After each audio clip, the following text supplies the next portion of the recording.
Start. Good morning, dear students. I am Gunjan Khattar from Sanskar International School. I am studying plus 2, chapter number 3, Algebra of Matrix. Dear students, we are going to study the algebra of matrix. Today we discuss about the matrix. Today your topic is matrix. We are discuss about the matrix. I hope you will understand better it. Dear student, let's us begin the chapter with the basic introduction. Let's start. आपका chapter का name है chapter number 3. Chapter का name है Algebra of Matrix. Algebra of Matrix, chapter number 3. What is matrix? पहले आपका topic यही आ जाता है मैट्रिक्स होता क्या है. ए सेट है of m dot n numbers in form of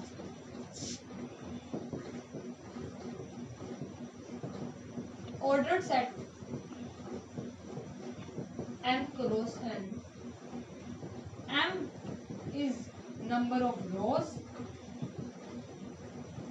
and n is number of column.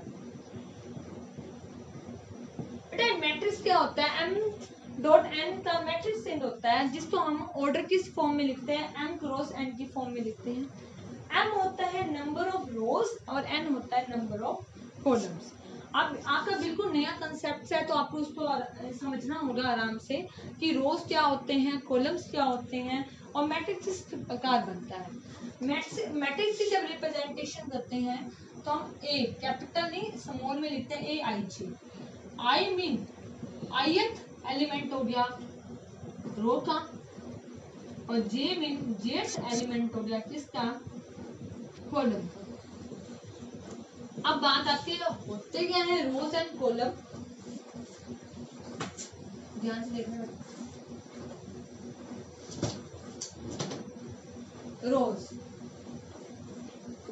रोज क्या होती हैं,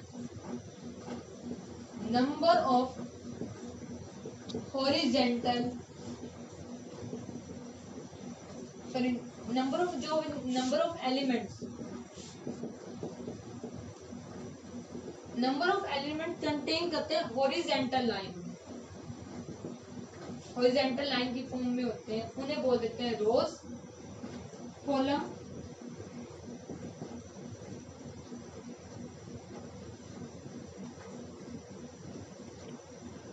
नंबर ऑफ एलिमेंट्स जो है वो आप कंटेन कर रहे हैं वर्टिकल फॉर्म. ठीक है, उसको बोल देते हैं कॉलम. डियर स्टूडेंट देखो हमने m क्रॉस n में दिया था ऑर्डर. m हमने रिप्रेजेंट की थी रोज, n रिप्रेजेंट की थी कॉलम्स. मैंने a ले लिया सेट. इसको कैपिटल की फॉर्म में आप कहीं भी आप मैट्रिक्स रिप्रेजेंट कर रहे हो तो आप उसको ए कैपिटल की फॉर्म में लोगे. ए बी सी वो तो नेमिंग कुछ भी हो सकता है बट कैपिटल रिप्रेजेंट करना. जैसे एक्स वाई जेड डब्ल्यू ले. ठीक है, आपसे पूछा जाए कि सेट में जो मैट्रिक्स है वो कौन से ऑर्डर का है, रोज कौन से है, कॉलम कौन से है. हॉरिजॉन्टल लाइन मतलब ये रोज है. रोज मतलब ये r1 r2, कॉलम मतलब c1 एंड c2. ठीक है, और मैट्रिक्स को रिप्रेजेंट करते हैं m क्रॉस n की फॉर्म में. इसका ऑर्डर होता है m मतलब number of rose. Number of रोज कितनी है 1 2. हॉरिजॉन्टल फॉर्म में 2 है. कॉलम कितने हैं 2. तो इसको बोल देंगे एक मैट्रिक्स है जो 2 क्रॉस 2 ऑर्डर का है. उसके बाद आ जाता है बेटा आपके पास एलिमेंट्स. आपको बताना हो एक एलिमेंट मतलब एक मैट्रिक्स है उसमें कितने एलिमेंट कंटेन करते हैं. तो एलिमेंट्स ऑफ मैट्रिक्स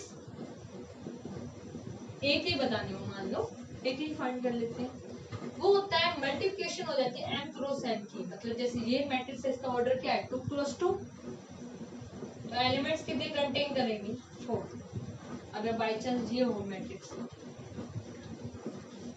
रोज कितनी है 2, कॉलम कितनी है 1 2 3, तो नंबर ऑफ एलिमेंट्स कितने हो रहे 2 × 3 6, इसमें एलिमेंट्स कंटेन करेंगे आपके 6, ठीक है। ऑर्डर हो गया था 2 × 3। उसके बाद नेक्स्ट टॉपिक आ जाता है मैट्रिक्स की फॉर्म में row matrix,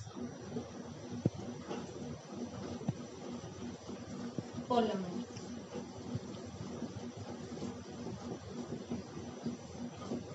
row matrix and column matrix क्या होते हैं? रो मैट्रिक्स क्या होता है? एक मैट्रिक्स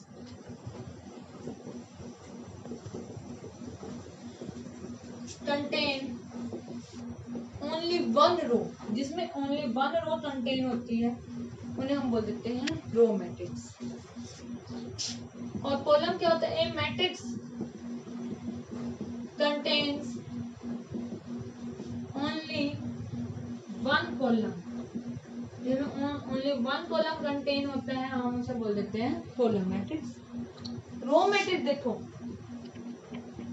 2 3 1 रिप्रेजेंट किया। रोज कितनी है 1, तो पहले आप रो लिखते हैं, ऑर्डर बताना हो, ऑर्डर का रिप्रेजेंटेशन में पहले रो मेंशन की जाती है। कॉलम कितने हैं 1 2 3, तो ये इसका ऑर्डर क्या हो 1 × 3 था, रोज के लिए कंटेन करें ओनली 1, तो इसको बोलते हैं रो मैट्रिक्स। कॉलम मैट्रिक्स क्या होता है? एक मैट्रिक्स जिसमें कंटेन करते हैं ओनली वन कॉलम, मतलब जैसे रिप्रेजेंट वर्टिकल की फॉर्म में, तो ये हॉरिजॉन्टल होता है, ये वर्टिकल होते हैं। 6 7 1, देखो रोज कितनी है 1 2 3 और कॉलम कितना है 1, तो 3 × 1 का हो गया ना, और कॉलम कितने कंटेन कर रहे हैं ओनली 1, तो इसको बोल देते हैं कॉलम मैट्रिक्स। उस यहाँ तक आई होप आप समझ चुके होंगे। रो मैट्रिक्स में ओनली वन रो कंटेन होती है, कॉलम मैट्रिक्स में ओनली वन कॉलम कंटेन होता है। Dear student, next definition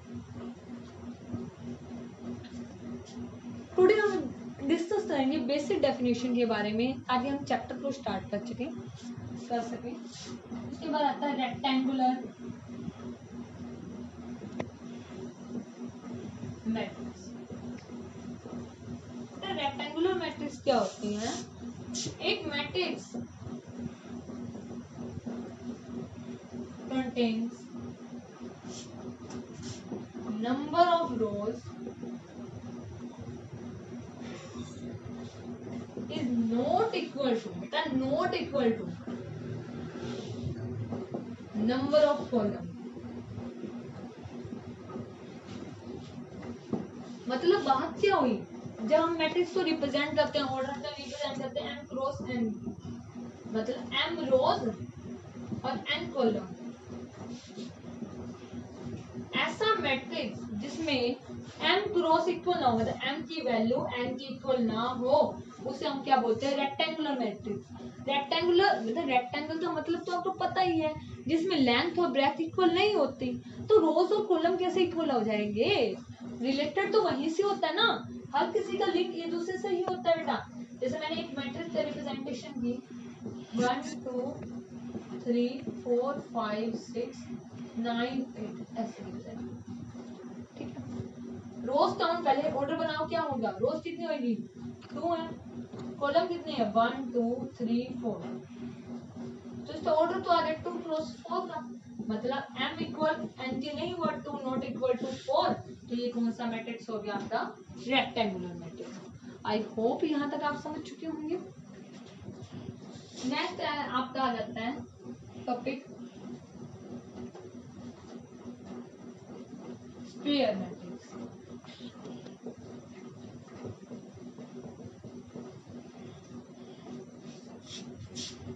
A matrix contain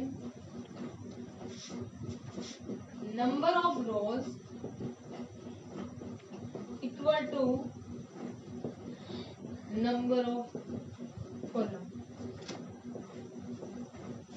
जिसमें नंबर ऑफ रोज इक्वल होती है नंबर ऑफ कॉलम्स के, हम बोल देते हैं स्क्वायर मैट्रिक्स। जैसे ये मैट्रिक्स मैंने रिप्रेजेंट कर लिया 1 2 3 4, देखो इसका ऑर्डर बनाओ आप, नंबर ऑफ रोज कितनी है 2, नंबर ऑफ कॉलम कितनी है 2 2 × 2, मतलब m इक्वल मैट्रिक्स में क्या होता है, square matrix in which non diagonal elements are zero. ठीक है, जिसमें नॉन डायगोनल एलिमेंट क्या जीरो होते हैं। मैंने ये मैट्रिक्स लिया, आप भी एग्जांपल अच्छी तरह समझ जाएंगे। 3 5 1 ये तो नॉन डायगोनल एलिमेंट होते हैं, मतलब ये डायगोनल एलिमेंट होते हैं बेटा, मैंने ये रिप्रेजेंट किया ना, ये डायगोनल एलिमेंट होते हैं। नॉन डायगोनल एलिमेंट जीरो कर दिया, ये जीरो। ऐसे आता आपको मैट्रिक्स मिल जाए तो आप उसे बोलेंगे डायगोनल मैट्रिक्स, जिसमें डायगोनल एलिमेंट तो एलिमेंट होते हैं कंटेन करते हैं, और अदर एलिमेंट क्या होते हैं, वो जीरो होते हैं। नॉन डायगोनल एलिमेंट जीरो होते हैं, उन्हें आप बोलते हैं डायगोनल मैट्रिक्स। उसके बाद आता है स्क्वायर मैट्रिक्स। स्क्वायर आप कर चुके हैं, सॉरी स्केलर मैट्रिक्स। बिल्कुल डायगोनल के जैसा ही होता है, बस फर्क ये होता है इसके अंदर जो डायगोनल एलिमेंट है ना, एलिमेंट्स वो आज सेम होते हैं। जैसे एग्जांपल देखिए आप, मैंने ये मैट्रिक्स से ले लिया 3 3 3, डायगोनल अदर तो जीरो ही मिलेंगे, डायगोनल के रिलेटेड है, बिल्कुल सेम। तो ऐसा मैट्रिक्स जिसमें सेम मिले, डायगोनल एलिमेंट सेम मिलेंगे, जैसे मैंने बी एक एग्जांपल ले ली 5 0 0 0। बात ये है कि स्क्वायर होना चाहिए, स्क्वायर मैट्रिक्स ही होना चाहिए,